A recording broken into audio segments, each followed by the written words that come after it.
로마서 제1장.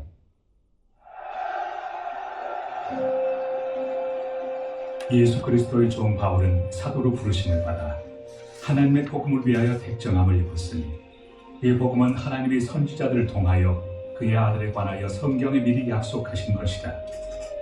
그의 아들에 관하여 말하면 육신으로는 다윗의 혈통에서 나셨고 성결의 영으로는 죽은 자들 가운데서 부활하사 능력으로 하나님의 아들로 선포되셨으니 곧 우리 주 예수 그리스도십니다.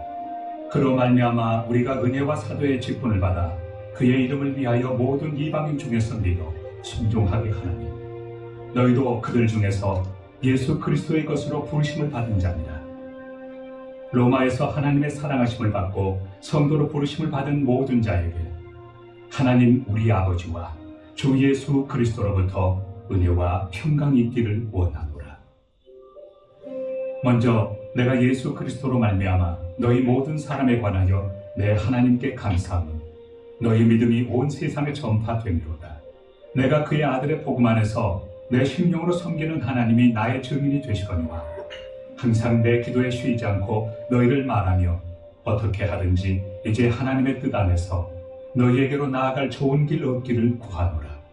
내가 너희 보기를 간절히 원하는 것은 어떤 신령한 은사를 너희에게 나누어 주어 너희를 견고하게 하려 함이니, 이는 곧 내가 너희 가운데서 너희와 나의 믿음으로 말미암아 피차 안위함을 얻으려 함이라.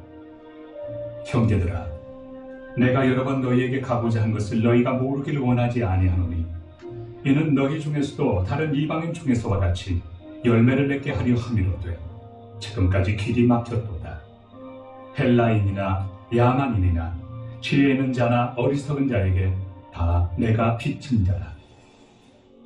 그러므로 나는 할 수 있는 대로 로마에 있는 너희에게도 복음 전하기를 원하노라. 내가 복음을 부끄러워하지 아니하노니 이 복음은 모든 믿는 자에게 구원을 주시는 하나님의 능력이 됨이라.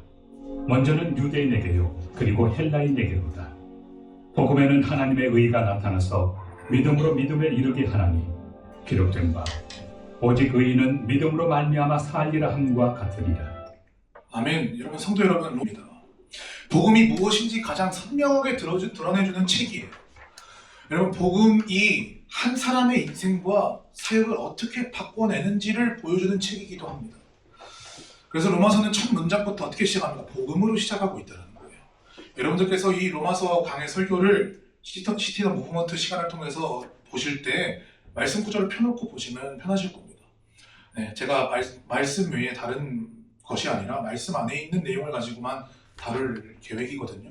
여러분들께서도 말씀 성경책이 있으시다면 혹은 모바일로 있으시다면 봐가시면서 이렇게 좀 성경을 함께 나눠봤으면 좋겠습니다. 여러분, 이 편지를 쓰고 있는 바울 자신이 지금 첫 소절부터 첫 구절부터 첫 문장 복음으로 시작하고 있다는 거예요. 왜 그렇습니까? 바울이 자신이 이미 이 복음으로 완전히 재정의를 한번 받아본 사람이기 때문에 그는 복음을 지금 전하려고 한다는 겁니다. 오늘 우리는 로마서 1장 1절부터 17절까지 말씀을 통해서 복음이 그래서 이 바울과 같은 이 한 사람을 어떻게 바꿔냈는지에 대해서, 또 우리를 어떻게 복음이 바울뿐만 아니라 우리 또한 또 어떻게 세워주시는지에 대해서 함께 나누려고 합니다. 로마서는요, 고대 편지의 방식대로 그러니까 지필자를 먼저 밝히고 시작한다는 거예요. 바울, 여러분, 근데 여기서 중요한 건 무엇이냐면은 바울이 자기 소개를 할 때 세상 방식으로 하지 않는다는 것이 참으로 중요한 것입니다. 여러분, 바울은요, 자신의 경력을 얘기할 수도 있었어요. 자기의 성취, 그동안의 성취도 얘기할 수 있었을 것이고 자신의 인생의 삶의 배경도 얘기할 수 있었을 것입니다. 하지만 그것은 다 세상 방식이었고 바울이 자기를 소개하는 방식은 따로 있다는 거예요. 여러분, 그는요, 나는 누구인가를 복음의 언어로 이야기하고 있다는 거예요. 여러분들은 여러분들에 대한 소개를 어떻게 하고 계십니까? 여러분, 오늘 바울에게 한번 집중해 봐야 됩니다. 그는요, 첫째로 그를 예수 그리스도의 종이라고 밝히고 있다는 거예요. 종이란 무엇입니까? 헬라어 단어로 둘로스라는 단어인데요, 이것은 어떠한 고용된 사람을 얘기하고 있는 게 아니라는 거예요. 단순히 이것은 뭐냐면은 말 그대로 노예입니다. 둘로스라는 말 자체가 노예를 뜻하는 거예요. 바울은 자신을 노예라고 소개하고 있어요. 이 말은 무엇을 뜻합니까? 바울에게는 주인이 따로 있다는 거예요. 그의 인생은 더 이상 자기 것이 아니었습니다. 복음 안에서. 여러분, 우리 성도된 우리는요, 바로 이것이 복음의 출발점임을 알아야 된다는 거예요. 복음은 우리에게 무엇이라고 얘기합니까? 너가 너 자신의 주인이다라는 것을 얘기하지 않고 있어요. 교회에 와서 복음을 들어본 사람은 어떤 말을 듣는 것입니까? 그냥 교회 열심히 다녀본 경험만 가진 사람입니까? 아닙니다. 복음의 이 첫 마디를 듣는 사람이라는 것입니다. 이것이 첫 초석이고 첫 단추라는 거예요. 이 자리부터 단추가 잘못 메어지면은 여러분 그 옷은요 하루 종일 입고 다녀도 바람이 숭숭 들어오는 그런 옷에 불과한 무용지물이라는 거예요. 여러분 신앙생활을 하는 가운데 우리가 이 첫 단추를 잘 꿰맬 수 있어야 된다는 겁니다. 그건 무엇입니까? 나는 내 소개를 할 때 내가 주인이 아니라 나는 예수 그리스도의 종이다. 내 주인이 따로 있다라는 이 메시지가 오늘 여러분들에게 첫 단추로 잘 자리매김하시길 예수님의 이름으로 소망합니다. 여러분 복음은 우리에게 너가 너 인생의 주인 되라 라고 얘기하지 않고 있다는 거예요. 복음은 이미 너에게 주인이 있다. 오늘 여러분은요 어떤 새로운 뭔가가 있어서 그것이 나를 뭔가 새롭게 해주고 나를 회복시킬 것이며 나를 살려줄 것이다라는 이런 기대감이 조금이라도 추월하고 있다면 여러분 이것을 과감하게 내려놓기를 소망합니다. 어떤 새로운 것으로 어떤 신박한 걸로 제가 여러분들에게 전하는 게 아니에요. 기존에 여러분들이 알고 계셨던 복음입니다. 그것이 여러분들에게 능력으로 나타나기 위하여서는 그냥 흘려들어서는 안 되는 거예요. 여러분이 첫 단추가 중요하다는 것이죠. 너에게 이미 주인이 계신다는 거예요. 뭔가 새로운 것을 더해서 너의 삶이 바뀌고 새로워지고 구원받는 게 아니라 이미 하나님께서 이루신 일을 바라보는 데에 우리의 구원의 첫 행동이 있다는 거예요. 너에게 이미 주인이 계신다라고 말하고 있다는 사실입니다. 둘째로 무엇입니까? 바울은요 사도로 자신이 부르심을 받았다라고 얘기합니다. 사도란 애초에 보내심을 받은 자를 뜻해요. 보내신 자가 있다는 것이죠. 다시 말해서 바울은요 무엇입니까? 스스로의 힘으로 지금 복음 전하는 자로 살아가고 있는 것이 아닙니다. 누군가의 어떠한 압력 때문에 지금 그 자리에서 복음을 전하며 섬기고 있다는 거예요. 여러분 뭐 자신의 스펙이나 능력으로 사도가 되는 게 아니에요. 여러분 이 자리에 서는 사람이요 제가 배웠다라고 여기 섰을 거예요. 여러분 제가 가방끈 길다고 섰을 거예요. 제가 돈 많다고 섰을 거예요. 제가 잘생겼다고 섰을 거예요. 그건 아니겠지만 여러분 또 제가 뭐 키 크다고 섰을 거예요. 여러분 그건 무엇도 아니라는 거예요. 자신의 스펙이나 능력으로 사도된 게 아니라 바울은 현재 지금 뭐라고 얘기합니까? 내가 부름받았다라고 얘기하고 있다는 것입니다. 실제로 사도행전 9장을 보면요 바울이 어떻게 그 자리에 서 있는지 우리가 볼 수 있다는 거예요. 부활하신 주님께서 그를 직접 붙드셨고 세우셨고 보내셨다는 사실입니다. 그러니 바울의 사역은요 자기 열심의 결과가 아니라는 거예요. 이것이 사역자에게만 해당되는 말일까요? 아니라는 것이죠.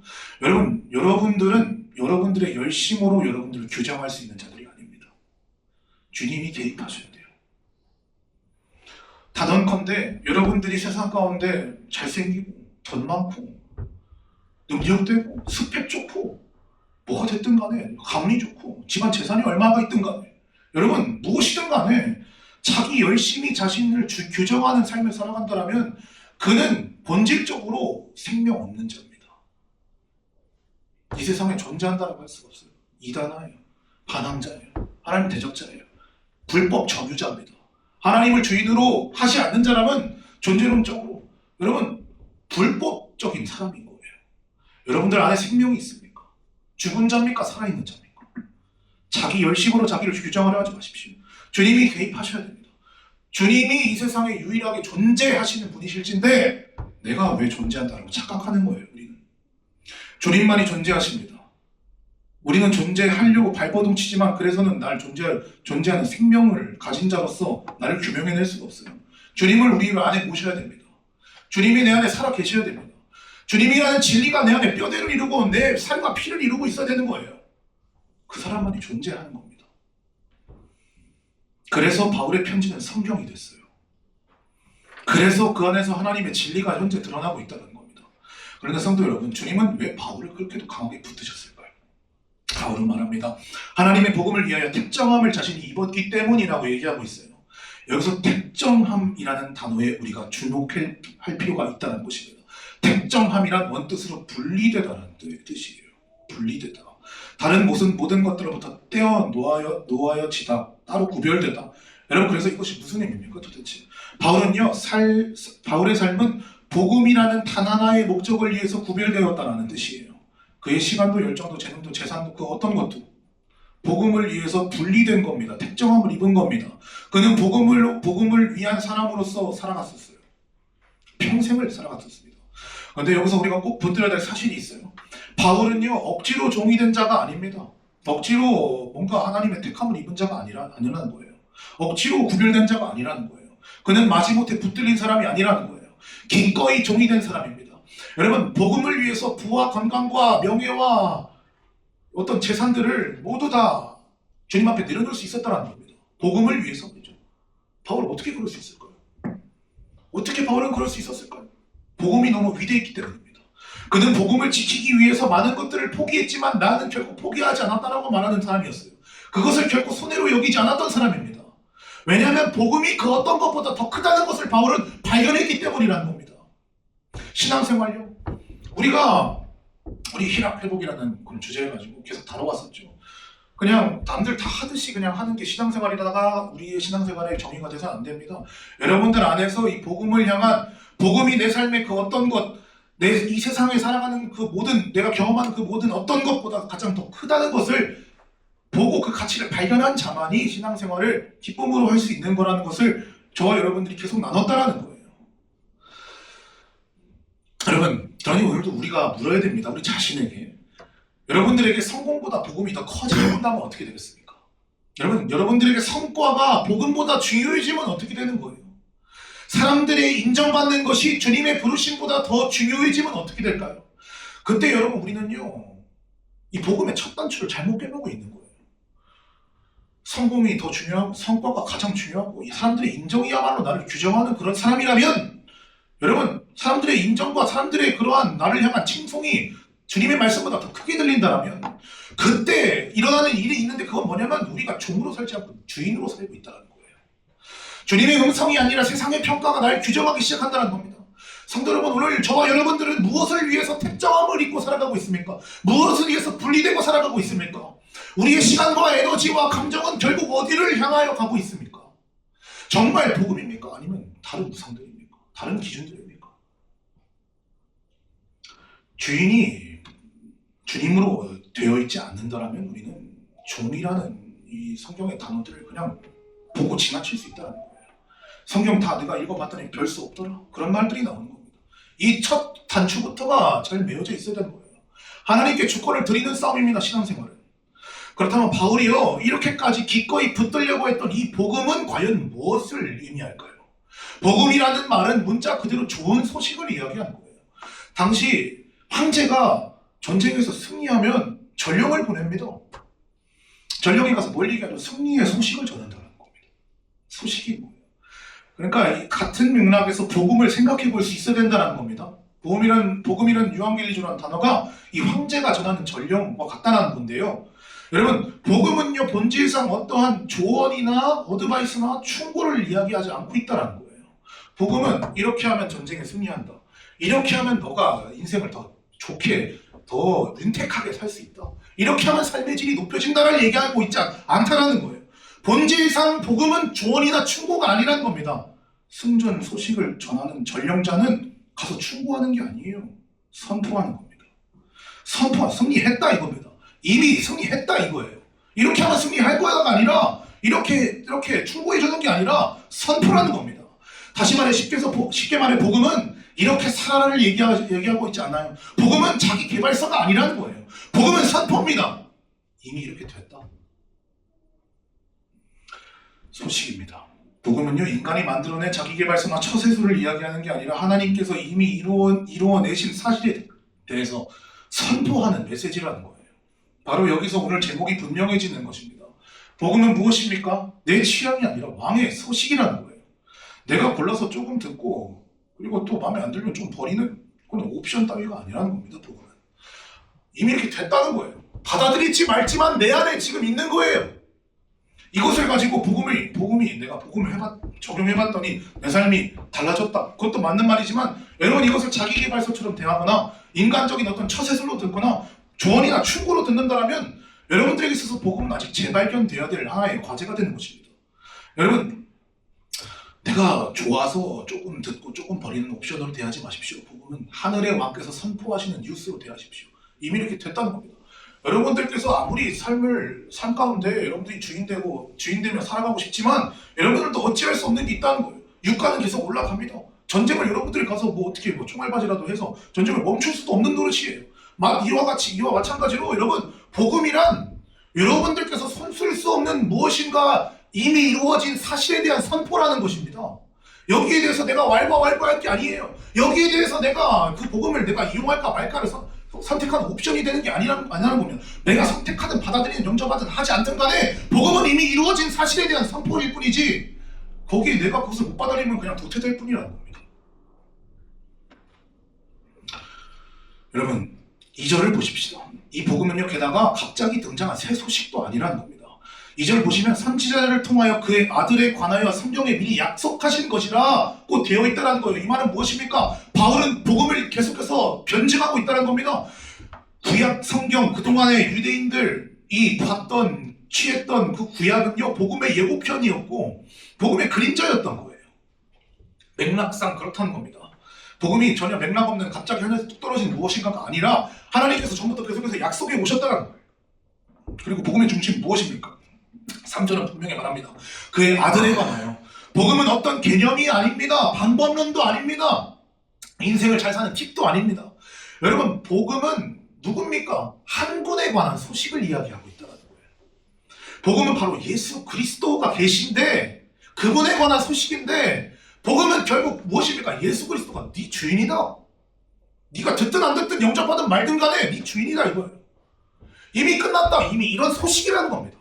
네가 예수님을 너의 주인으로 삼으면 넌 잘 될 거야가 아니에요.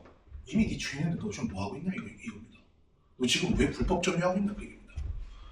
복음은 그와 같이 우리가 받아들여야 될 겁니다. 이 사실을 놓치면요 어떻게 됩니까? 복음이 자꾸 내 삶에 뭔가 액세서리처럼 취급되는 겁니다. 복음이 자꾸 내 삶을 도와주는 보조수단 정도로 전락해버리는 거예요. 하나님 위에 내가 하나님을 머리를 밟고 서게 되는 겁니다. 이것이야말로 교만이죠. 여러분, 복음은 이런 게 아니라는 겁니다. 복음은 우리 인생과 이 세상살이에 내가 중심이 아니라 그리스도께서 중심 되신다라는 하나의 이미 이루어진 선포될 소식이라는 것이죠. 내 꿈을 응원해주는 정도로 복음을 대하지 마십시오. 내 삶 전체를 그리스도의 통치 아래로 옮겨놓는 선언으로 여러분들께서 복음을 받아들이시는 게 이 신앙생활의 첫 단추라는 겁니다. 여러분, 그래서 복음을 바로 이해하면 내 계획이 먼저 흔들리는 거예요. 그래서 복음을 내가 오늘 잘 내가 받아들이고 듣는다라면 내 주인된 자리가 먼저 재조정되는 겁니다. 이것 없이 그냥 교회 와봤더니 예를 들면 이성친구가 있더라. 이래서 교회 다니시는 분들도 계시고, 저도 실제로 그렇습니다. 교회 갔더니 새신자 등록하면 문상 주더라. 제가 그랬던 자들이에요. 여러분, 이런 식으로 된다면 그냥 교회와 사실 상관없는, 교회를 아무리 다녀도, 교회를 다녀봤다라고 할지라도 이 문상보다 그리고 이 성취보다 더 중요한 걸 놓치게 되는 결과를 맞이하는 거예요.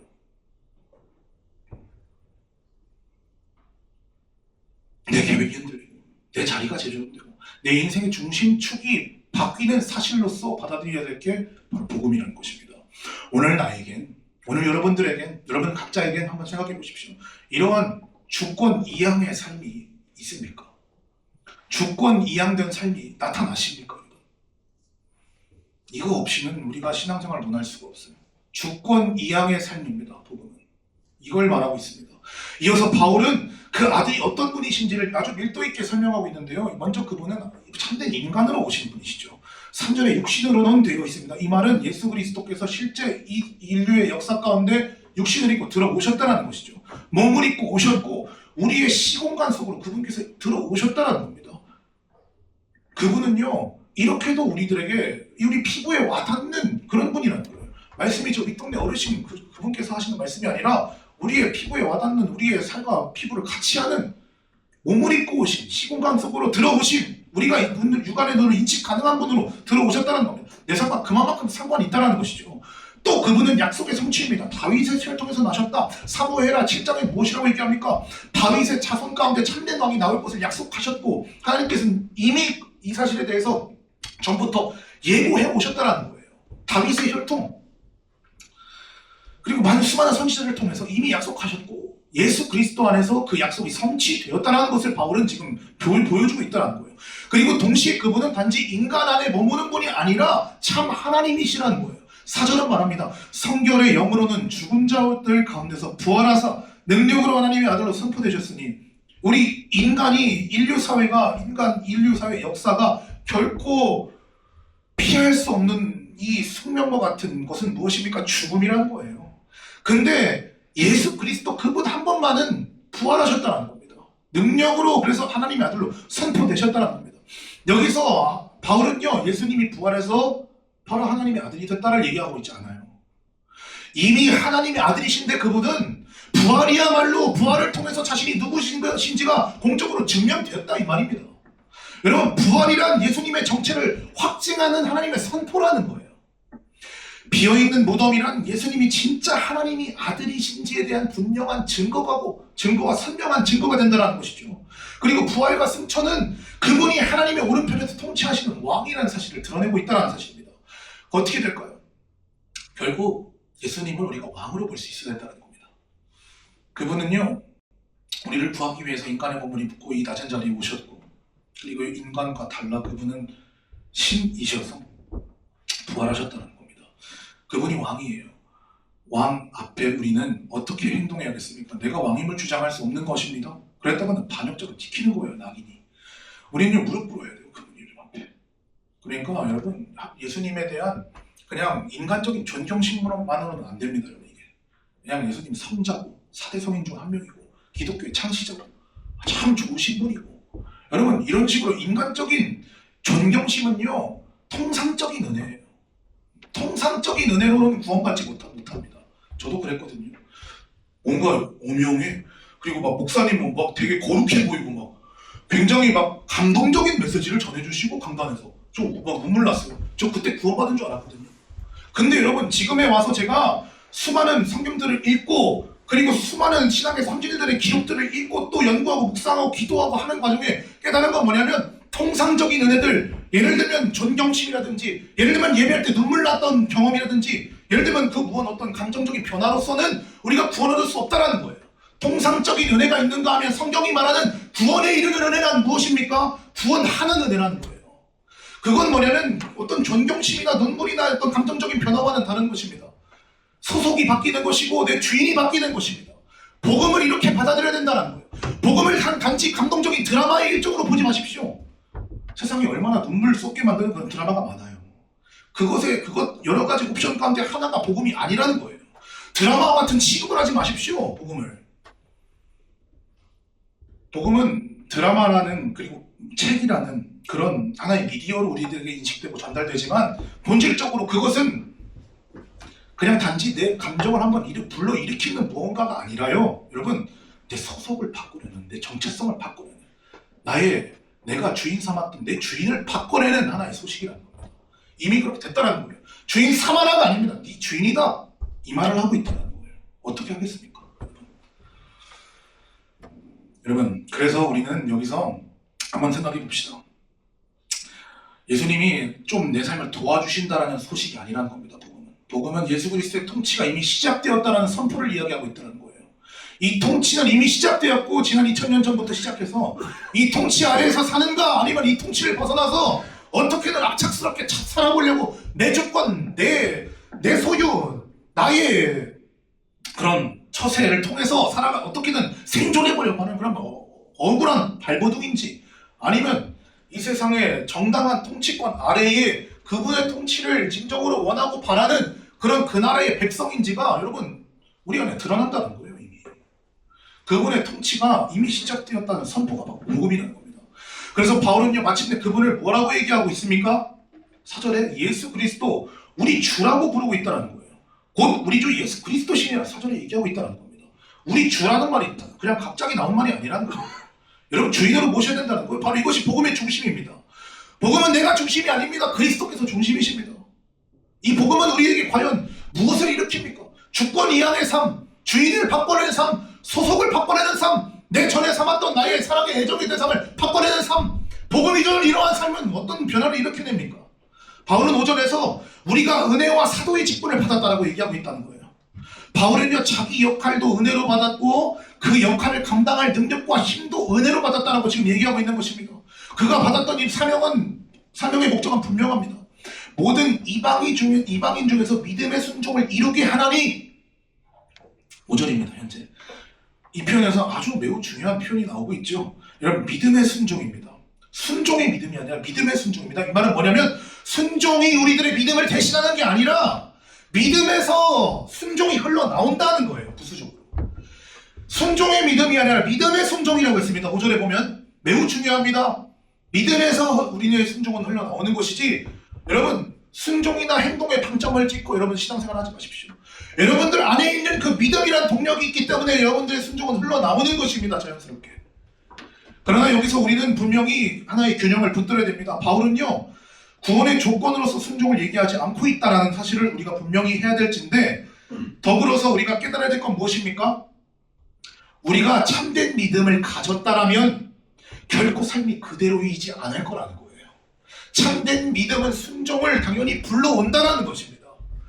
여러분, 믿음을 통해서 순종하는 거지, 순종을 어떻게든 해보려고 억지를 부려가지고 우리가 내 공로로 의인되고 내 공로로 그렇게 천국에 갈 수 있는 게 아니라는 것이죠.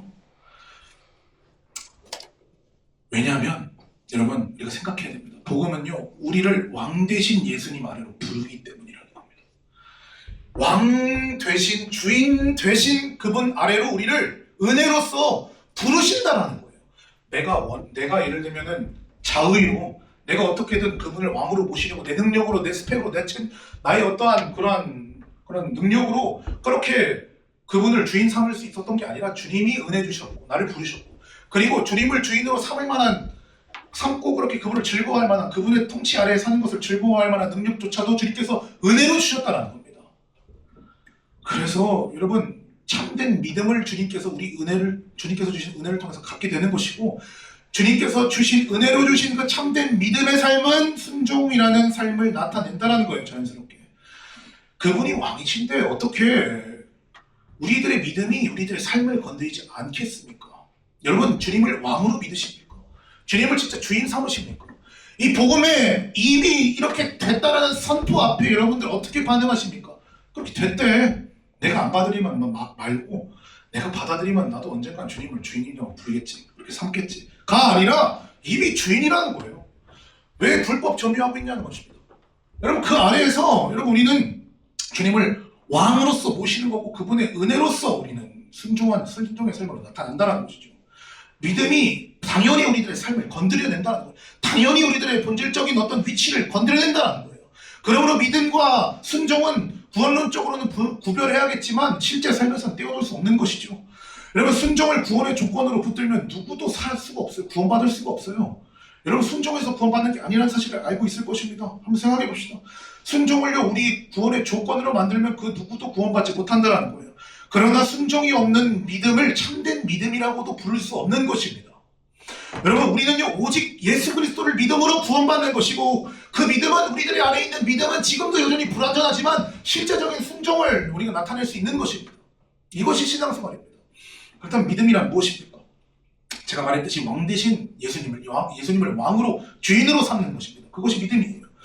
믿음은요, 이렇게 해서 믿져야 본전이지 하면서 그렇게 살아가는 삶이 아니라, 신약에 와서 예수 그리스도로 드러난 분명한, 너의 죄 때문에 예수가 죽으셨고 그리고 부활하셨다라는 이러한 선명하고도 분명한 사실 앞에 우리의 믿음은 믿져야 본전이지 않은 그런 믿음의 태도를 요구하지 않습니다. 예수님께서 너의 주인이야. 복음서에서 말하고 있는 예수님께서 이미 너의 주권을 피값으로 사셨어. 왜 넌 자꾸 근데 불법 점유하니? 이렇게 우리들에게 요구한다는 거예요. 더 선명하고 세밀하게 우리들 속으로 들어온다는 것입니다. 예수님께서 너희들이 진짜 왕이라는 거예요. 주인이라는 거예요. 그냥 내가 필요에 따라서 취하고 말할 말뿐이 아니라 주인이라는 거예요. 왕이라는 것입니다. 그리고 이러한 믿음은 구원하는 믿음인 것인데요, 이러한 믿음은요, 당연히 기꺼이 순종하는 그런 종됨으로 나타난다는 거예요. 그것이 지금 바울이 자신을 소개하면서 하고 있는 말이라는 것입니다. 루터가 말한 것처럼 여러분, 우리는 믿음으로만 구원받습니다. 그러나 우리를 구원하는 그 믿음은 결코 홀로 있지 않다는 거예요. 살아있는 믿음은 반드시 순종을 낳는다는 것입니다. 은혜를 받은 믿음은 삶을 움직인다는 것입니다. 그래서 바울은 로마 교회를 향해서 6절과 7절에서 뭐라고 얘기합니까? 벌써부터 예수 그리스도의 것으로 부르심을 받은 자들이라고 청중들을 설정하고 있다는 거예요. 너희가 부르심을 받았느냐? 이 부르심을 인식하고 있느냐? 그렇다면 예수님을 너희 주인으로 지금 부르고 있느냐? 그렇게 실제 살아가고 체감하고 있느냐? 이러한 부르심에 반응하지 못하고서야 우리는 로마서 1장 첫 구절부터 넘어진다는 거예요. 이게 도대체 무슨 말이냐 하고 그냥 하품하고 덮고 그냥 내일 하고 이거 또 자라갈 것이 분명할 것이라는 것이죠. 여러분, 예수님을 왕으로 삼는 것이, 주인 삼는 것이 복음의 첫 단추입니다. 예수 그리스도의 것으로 부름받는 자들이 돼야 돼요. 하나님의 사랑하심을 받고 성도로 부르심을 받은 자들이 돼야 돼요. 은혜와 평강을 누리는 자들이 되어야 돼요. 예수님을 주인 삼는 삶이 바로 이런 자들이라는 겁니다. 그리고 바울은 8절에서 그들에 관해서 뭐라고 얘기합니까? 하나님께 감사하고 9절과 10절에서 그들 위해 기도한다라고 11절에서는 그들에게 가기를 원한다라고 말한다는 것입니다. 왜 이런 말들을 바울은 현재 하고 있는 것일까요? 여러분, 로마에 있는 성도들을 향해서 지금 편지 쓰고 있어요. 예수님 알아요, 그들도. 예수님이 어떤 일을 당하셨고 어떻게 부활하셨으며 어떻게 복음이 성경 가운데 드러나는지 그들이 안다는 얘기예요. 이미 그들의 믿음은 심지어 온 세상에 전해질 만큼 알려졌다라고 바울은 현재 얘기하고 있다는 것입니다. 근데 왜 바울은 직접 가려고 하냐는 것입니다. 11절에 그 이유가 나옵니다. 어떤 신령한 은사를 너희에게 나누어 주어 너희를 견고하게 하기 위해서 간다 라고 되어 있어요. 여러분, 복음이란 언제나 재발견될 수 있어야 되는 거예요. 그렇지 못하고서는 우리는요, 무한하신 하나님을 발견할 수 있는 복음을 취하면서도 이것에 대해서 나의 한계를 정하고 무한한 복음을 듣고 그것을 누리면서 살아간다고 하면서 한계 짙은 삶을 살아갈 수밖에 없는 거예요. 여러분, 우리가 복음을 재발견하려고 할 수 있어야 되는 것입니다. 신앙생활을 처음에 복음을 딱 알아요. 아, 너무 좋네. 날 구원하셨대. 그리고 살아갑니다. 그리고 때로는 순종도 해요. 그리고 은혜도 받습니다. 진짜 내가 부르심을 받았고 택하심을 입은 받은 그런 사람이라는 걸 인식도 해요. 근데 살아가다가 보면 또 어떻게 했습니까? 언젠가 신앙이 쉽지 않습니까? 왜 이러한 한계를 맞냐는 거예요. 복음이 한계가 있는 겁니까? 하나님이 실패하셨습니까? 아니라는 것입니다. 복음은요, 기본적으로 그리고 본질적으로 신앙생활이 무엇입니까? 복음이란 무엇입니까? 재발견되어야 된다는 거예요. 재발견이라는 과정이 있어야 된다는 거예요. 이 과정을 여러분들 가운데 분명히 선명하게 해놓기를 소망한다는 겁니다. 오늘 저는 이것을 말하고 있다는 거예요. 성경은 한 번 듣고 끝이 아니라는 거예요. 한 번 깨달았으면 끝이 아니라는 거예요. 복음은 계속해서 재발견될 수 있어야 되는 겁니다. 그렇지 않고서는 우리는 무한한 하나님을 대하면서도 유한한 인간의 한계 속에 갇혀서 복음 또한도 그렇게 그르칠 위험이 있다는 것입니다. 여러분, 이렇게 복음이 재발견되지 못하면은 한계 속에 갇혀서 하나님을 그냥 이 정도라고 생각하는 거예요. 하나님을 풍성하게 누리지 못하는 겁니다. 개인적인 여러분 그런 신앙생활 가운데 하시는 분들이 이런 한계를 또 경험하고 하거든요. 여러분, 복음이란 무엇입니까? 이렇게 우리가 한계를 경험하고 풍성히 누리지 못하는 그 이유에는 여러 다른 이유들도 있겠지만 그 중에서는 개인적인 문제보다는 공동체 안에서 서로 연결되지 못한 이유도 있다는 사실을 우리는 이어지는 로마서 9절을 통해서도 깨달을 수 있습니다. 여러분, 12절을 한번 보세요. 개인적인 문제를 통해서 우리는 복음을 통해 한계를 경험하는 것만이 아니라는 거예요. 공동체 안에 문제가 있는데요. 12절 뭐라고 얘기합니까? 이는 곧 내가 너희 가운데서 너희와 나의 믿음으로 말미암아 빛의 안위함을 얻으려 함이라. 성도 여러분, 위대한 성경 인물인 사도 바울도 현재 무엇이라고 얘기하고 있습니까? 혼자 서지 않겠다라고 지금 얘기하고 있는 거예요. 바울조차도 다른 성도들이 자신에게 하는 믿음의 말들로 격려받기를 원했다는 거예요. 바울조차도요. 그렇다면 우리는 더 말할 것도 없겠죠. 우리는 서로가 필요합니다. 복음 안에서 순종이란 개인 플레이 각기 전투가 아니라는 거예요. 그래서 저는 이 증언의 시간을 너무 중요하게 생각합니다. 여러분, 서로 섬기고요, 서로 격려하고 서로 붙드는 공동체가 우리 공동체가 되어야 될 줄 믿습니다. 그래서 교회는 그냥 살고 듣고 돌아가는 그런 장소가 아니에요. 믿음으로 서로를 안위하는 자리입니다. 오전 예배 때 우리 두 분 오셨잖아요. 근데 이제 오후 예배 안 드리고 갔잖아요. 그럼 저는 꼭 그 주에 꼭 그 지체에게 연락을 합니다. 왜냐? 여러분, 우리 이 공동체 가운데 누군가를 세우고 누군가에게 세움받는 자리가 되어야 할 이 우리 공동체 가운데 누구든 교회 모이면서 이 예배 가운데 아무런 한 톨의 격려도 받지 못한 채 돌아가는 그런 지체들이 있다라면 여러분, 이래서는 안 된다는 것이죠. 교회가 일단은 예배를 뭐라고 권유해야 할 것이며 만약에 피치 못할 사정으로 오지 못할 것만 같으면 평일이라도 가서 연락을 하고 어떻게든 주님께로 연결시켜 드릴 수 있는 그러한 통성함을 제공할 수 있는 게 우리 교회가 되기를 소망합니다. 왜냐하면 은혜와 평강은 홀로 드리는 게 아니라는 거예요. 여러분, 어떤 지체의 평강과 은혜가 깨어지면 나도 깨어지는 겁니다. 은혜와 평강은 홀로만 누리는 게 아니에요. 여러분, 함께 복음을 기억할 때 복음은 더 선명하게 드려지게 되는 것이고 복음은 더 능력 있게 전달되는 것입니다. 부활하셔서 다스리시는 예수님을 우리가 함께 바라볼 때에 여러분, 말씀에서도 나오지 않습니까? 피차 안위를 얻게 되는 거예요. 처음 무덤, 빈 무덤을 보고 그리고 예수님의 살아계심을 보고 전하러 갑니다. 여인들이 전하러 가는 것이 이 복음의 어떤 특성이지 않습니까? 우리들 또한도 이 내가 받은 평안과 은혜의 이 사실을 서로 전할 수 있는 자리가 증언의 시간이 마련되어 있고 이후에 있는 우리들의 나눔의 시간이 있다는 거예요. 그 자리를 통해서 이번 한 주도 단 한 톨의 격려도 받지 못한 채로 돌아가는 그런 영혼들이 없어야만 한다는 것입니다. 여러분, 그래서 바울은 지금 로마에서도 열매 맺기를 원한다는 거예요. 로마에서도 이 예루살렘과 이 땅 가운데 있는 이 성도들과 연결되기를 원한다는 거예요. 교회 안에서만이 아니라 교회 밖에 있는 사람들 가운데서도 열매 맺기를 원한다는 거예요, 바울이. 그래서 그는 자신을 이렇게 설명합니다. 내가 헬라인이나 야만인이나 지혜 있는 자나 어리석은 자에게 다 빚진 자라. 여러분, 이 표현이 참으로 인상적인 것 같습니다. 바울은 왜 빚졌다고 합니까? 바울이 거기에 뭐 돈 꾸러 갔어요? 그들에게 실제 빚을 졌기 때문에 바울이 빚진 자라고 한 겁니까? 무슨 뭐 거래를 한 것도 아닌데 말입니다. 이것은요, 여러분, 복음을 맡은 자의 의식을 현재 보여주고 있는 구절이라고 할 수 있습니다. 마치 누군가가 내게 무엇을 맡기면서 한 100만 원 정도 맡겼다고 해봅시다. 남기에게 전달해 주리라. 하나님께서 예를 들면. 근데 내가 남기에게 이걸 전달하기 전까지는 나는 남기에게 빚진 거예요. 그렇지 않습니까? 바울도 같은 심정입니다. 복음을 전하기 전까지는 빚진 자라는 거예요. 하나님께 맡은 이 복음을 전하기 전까지. 그래서 15절에 말합니다. 로마에 있는 너희에게도 복음 전하기를 원하노라. 여러분, 복음은요, 교회 밖 사람에게만 필요한 게 아닙니다. 교회 안에 있는 사람에게도 필요합니다. 교회 안에 있는 사람에게도 계속 필요합니다. 우리 공동체가 서로가 서로에게 복음을 전해야 할 이유가 바로 여기 있는 거예요. 왜냐하면 복음은 처음 믿게 하는 능력일 뿐 아니라 신앙생활을 시작한 이래로 계속 믿음 안에서 자라게 하는 과정 또한도 복음이 필요하다는 거예요. 우리가 시작도 복음이었다면 그 과정과 끝 또한 복음이 주는 동력으로만 갈 수 있는 거예요. 신앙생활을 이미 하고 계신 여러분들께서 한번 돌아보시고 생각해 보시기를 소망합니다. 신앙의 과정 속에 복음이 주는 동력을 여러분들은 충분히 받고 있다라고 할 수 있는 상태에 계십니까? 여러분, 왜 우리는 종종 그리고 자주 그 동력에서 벗어나서 고생하는 거예요? 여러분, 신앙생활을 시작할 때 복음으로 시작하지 않습니까?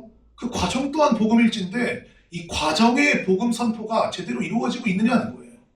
나를 살린다는 복음이 여러분 어쩌면 거북에서 우리는 이 과정을 살아가는 가운데 처음엔 너무나 감동스럽고 눈물을 흘렸고 정말 은혜 받았다라고 했을지라도 과정 가운데 또 복음을 재발견하려고 하니 사실은 복음이 거부감한 건 아니십니까, 여러분?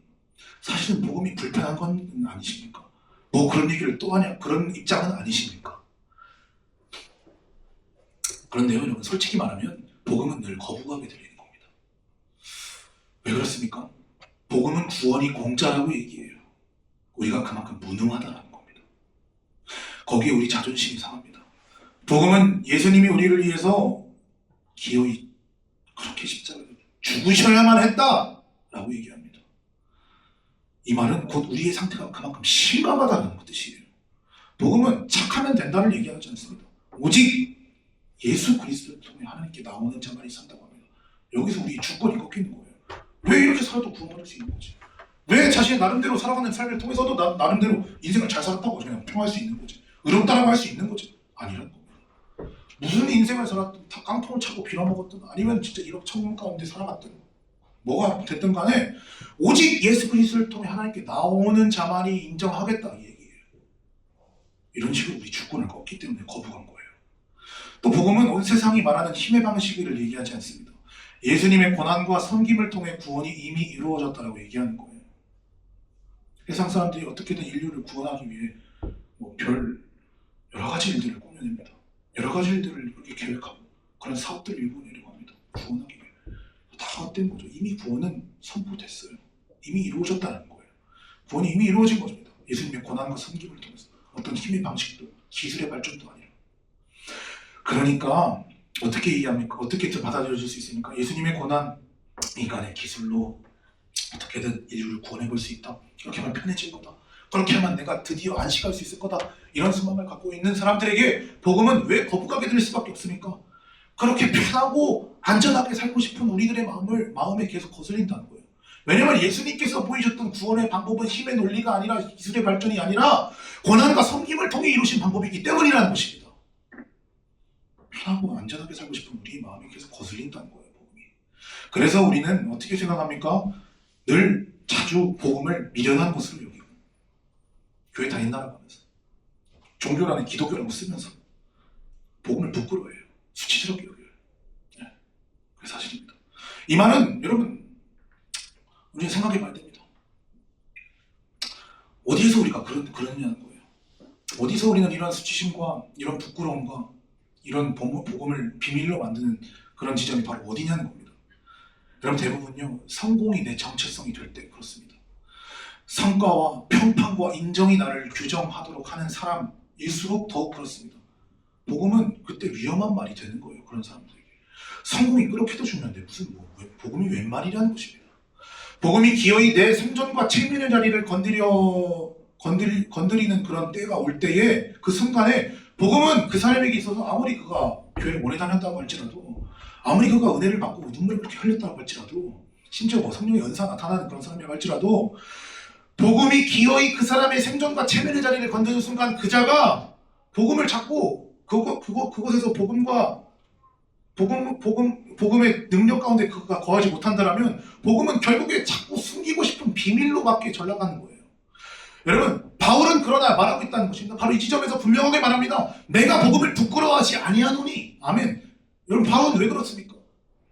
이 복음은 모든 믿는 자에게 구원을 주시는 하나님의 능력이 되기 때문에 자신이 복음을 부끄러워하지 않는다라고 얘기하고 있다는 거예요.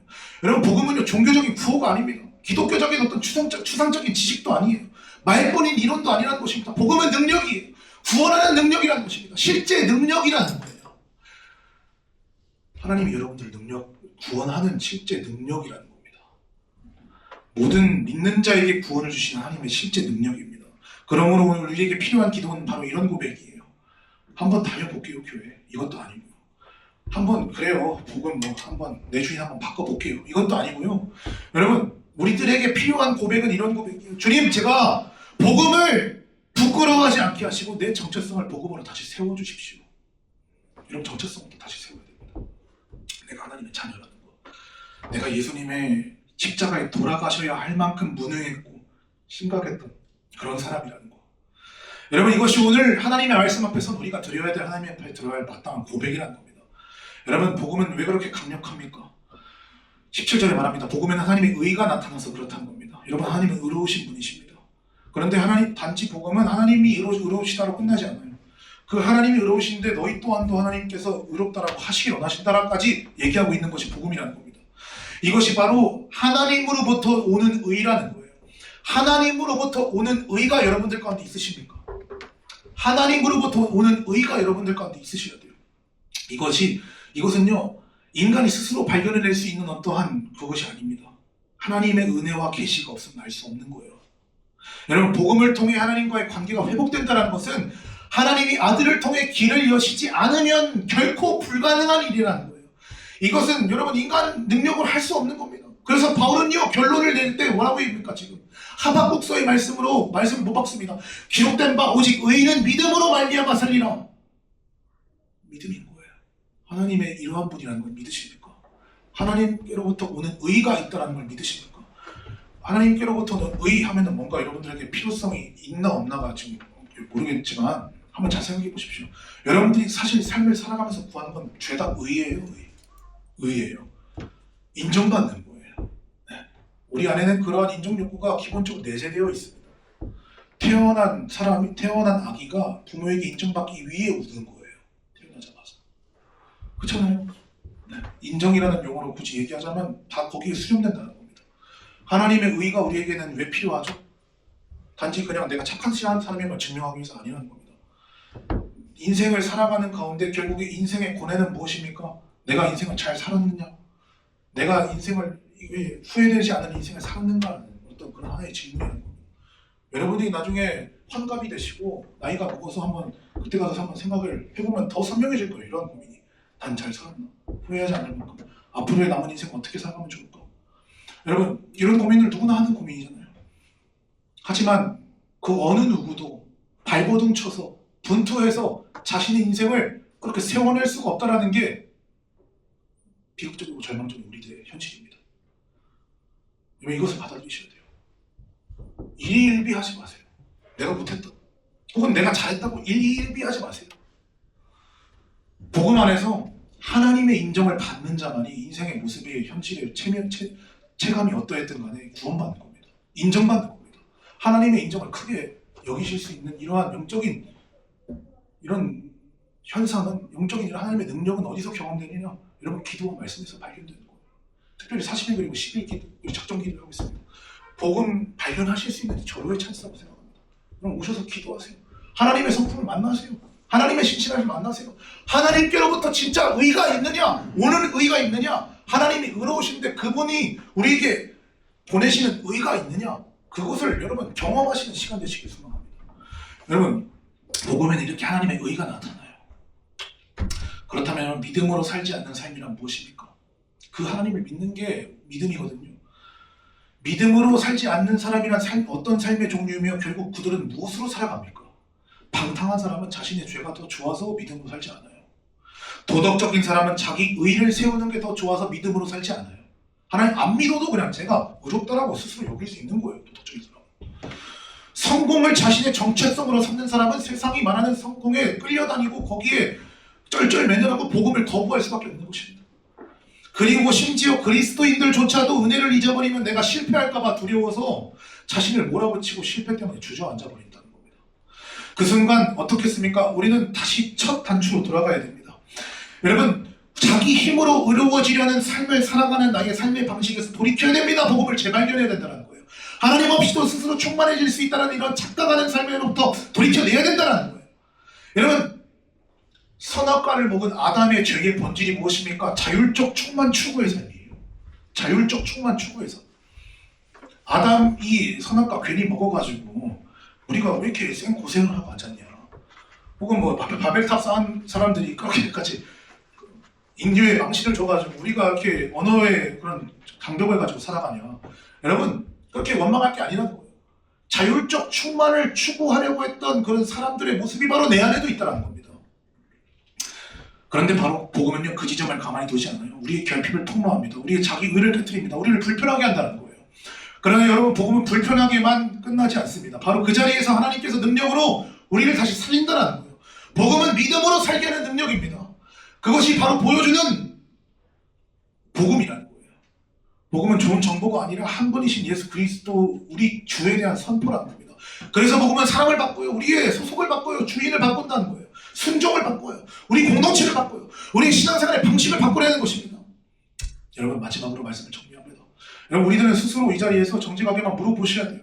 여러분들께서는 복음을 아직도 조금 필요한 내 취향 따라 취하고 아니면 많은 그런 정도로 여기고 있지는 않습니까? 복음을. 혹은 복음을 부끄러워하면서 세상의 기조에 맞게 희석시키고 있지는 않습니까? 내 상황에 맞게, 내 상황의 난이도와 내 상황의 어려움에 맞게 복음은 이러저러한데 내가 들었던 복음은 그래도 이 상황에서는 내가 이 정도만 취하자. 아니 이런 식으로 복음을 대하지는 않고 있습니까? 혹은 여러분들 자기 의로 살아가고 있지는 않습니까? 아니면 여러분들 복음이 정말 여러분들을 규정하는 삶을 살고 계십니까? 바울이요 복음을 부끄러워하지 않는 태도로 살았다는 것은 결코 그가 억지로 참는 태도를 가졌다는 게 아닙니다.